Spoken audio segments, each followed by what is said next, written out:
Good morning. Welcome to the shop. Today we're going to take this eastern red cedar and that I had milled down already. We're going to build some shutters for a customer that we're currently building a barn dominium for. They want it that this is milled off of their land or cut down off of their land, and it's going to be a neat deal. We're going to do later some cedar posts to wrap the steel columns that we had put up out there. So anyway, we're going to take and start ripping this down and getting it dimensioned and everything, and then we'll go to the table and start building some shutters.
Got enough milled down for right now.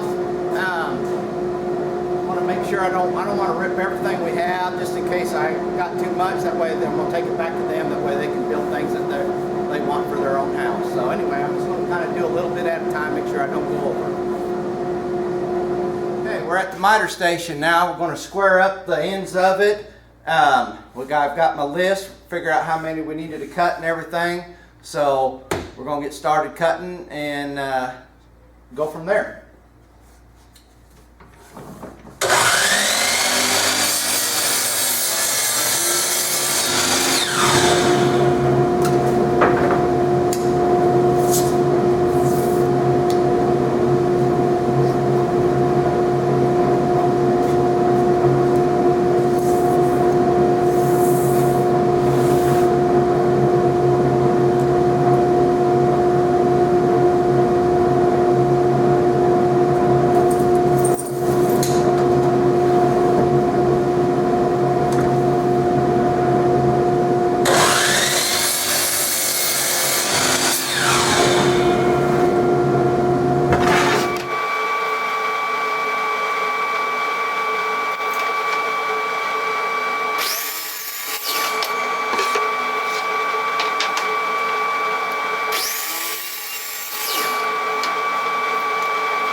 Okay, we got things cut for length now. I've got pretty much everything cut for length.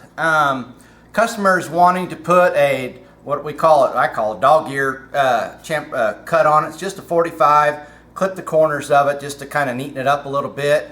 I'm going to zoom in and show you how I did it. That way we don't have to measure every time on it. I just set up a line on my miter saw. So I'm going to set this over there and kind of zoom in on things and show you kind of how I did it. Okay, what I've got is set the miter saw at a 45, and then I came down 3/4 of an inch from here down. Just made a reference line there, and then what I did is I just lift that up and held it there, and then just figured out where my saw was going to clip at that 3/4 inch. Made a line on my miter saw, and then that way I can bring every one of them up to it, flip it over, and cut it again, and then I'll have to turn them over and do all 4 corners of them. So that's how I did it. So now I'm going to zoom back out and start cutting them.